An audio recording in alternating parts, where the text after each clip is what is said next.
chapter, we discover what the Garde Ecossaise are and do.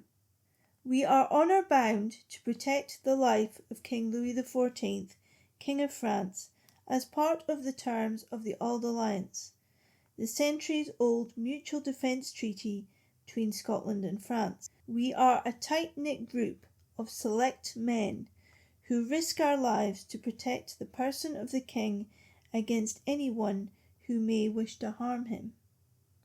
In addition, we also protect and help those in need whilst defending France against her enemies.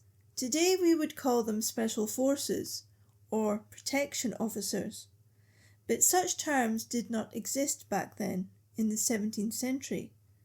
But there were multiple units in the Maison du Roi that acted as bodyguards for the French royal family and were sent to carry out missions on order of the king.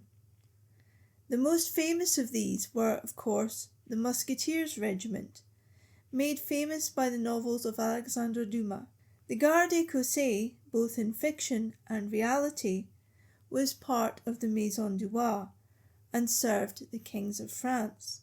We also discover in this chapter that our main character, John Hamilton, was born in Ireland, but his family were part of the plantation of Ulster. We find out that Hamilton carries out what we would call today background checks or research on persons and is fastidious in his approach. He has been watching Meldrum closely and knows more about Meldrum than Meldrum does himself. We learn that Hamilton invites Meldrum to be a member of this small group of men. According to Hamilton, Meldrum has several useful attributes that he is looking for in potential recruits. Meldrum's swordsmanship. We learn that Meldrum was an exceptional swordsman until he had an accident. However, we, as of yet, do not know the nature of that accident. Meldrum also remains cool under pressure. Meldrum can also maintain a backstory. Meldrum is also willing to intervene to protect others and does so in a timely manner.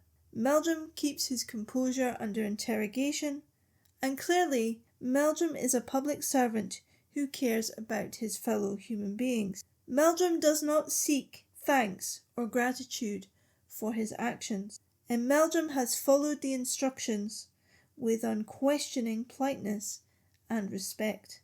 Hamilton is deeply impressed with Meldrum, particularly on the latter point.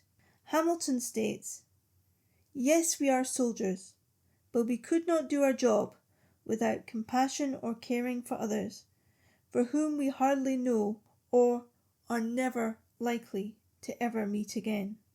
We are also introduced to Meldrum's lodgings, which are sparse and functional, rather than elegant and luxurious. This is to contrast the seriousness, practicality, and lack of material wealth, which says something about the personality of the Guard, and contrasts with the French court, which itself at the time was full of opulence, frivolity, and fun.